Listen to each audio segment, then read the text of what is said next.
We're going to talk about a man who was a rabbi, a preacher, and one of the most important poets in Jewish history. But for some of the people in his time, he was something totally different, a dangerous revolutionary who they believed was literally stealing the devil's music. I bet a lot of you know these words. Ya Ribbon Olam, it's one of the most famous hymns out there, sung at Shabbat tables all over the world for centuries. It's just this beautiful, timeless, sacred piece of poetry.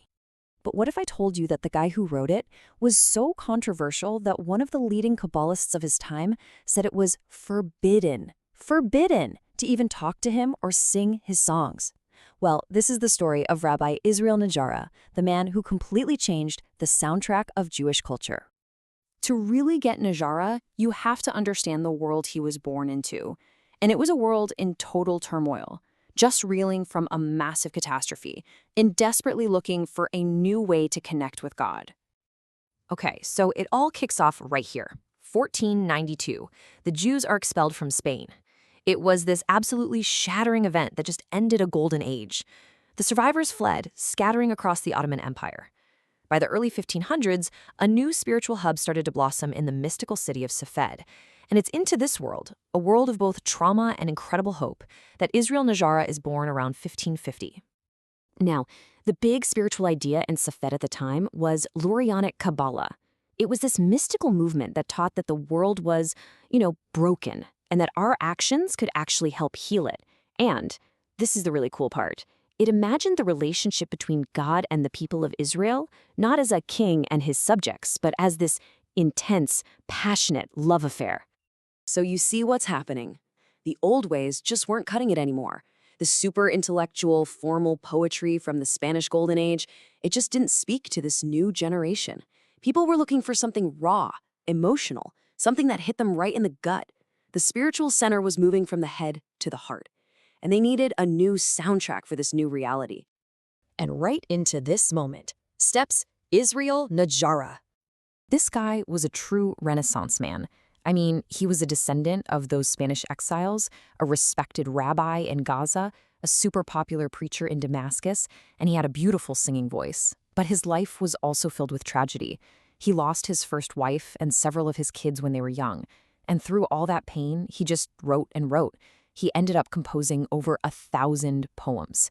It's an incredible creative outpouring.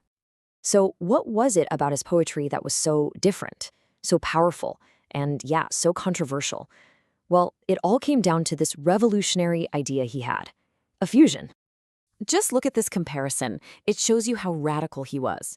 Before Najara, Hebrew poetry was for the brainy elite. It was complicated. The words came first, and then maybe somebody would put it to music.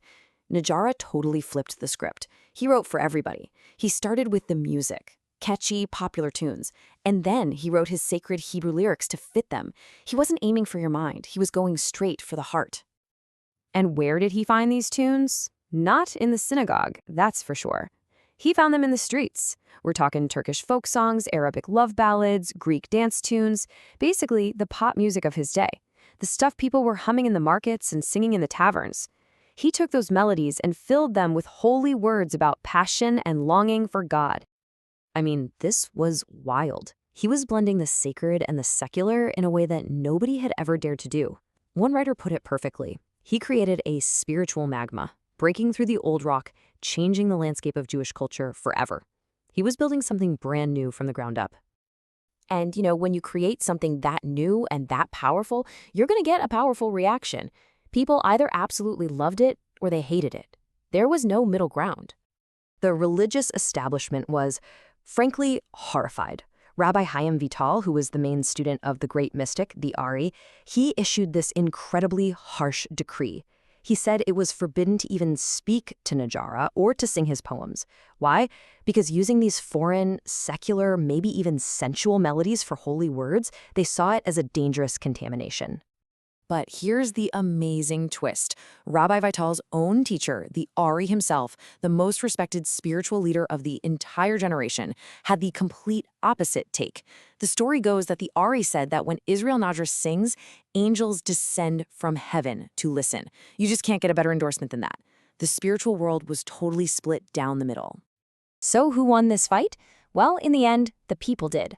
Najara wrote over 1,000 of these poems. They were so catchy, so moving, and they just perfectly captured the feeling of the time. Their popularity became this unstoppable wave. The people made his songs their own, and the critics, well, they were just washed away. So what's Najara's ultimate legacy? What did he leave behind? Well, it's way more than just a bunch of beautiful poems. He did something really profound. He built a bridge. He showed everyone that you could find holiness in the everyday world, that you could take the music of the street and lift it up to something sacred. He connected Jewish culture to the wider world of sounds and feelings in the Middle East, basically saying, hey, a beautiful melody is a beautiful melody, no matter where it comes from. And his impact was technical, too. He was the very first Hebrew poet to organize his songs using the Middle Eastern musical system of scales, known as the maqam. This system he created became the standard for sacred music in Sephardic and Mizrahi communities for hundreds of years. His work literally shaped the sound of prayer for generations. And all this brings us to a question that's just as relevant today as it was in Najara's time. Where is the line between inspiration and contamination? Najara's critics saw him crossing a dangerous line, but history and the people, they heard something else. They heard a melody so powerful it's still being sung over 400 years later. Maybe the real devil's music is the kind that's too afraid to listen to the world around it.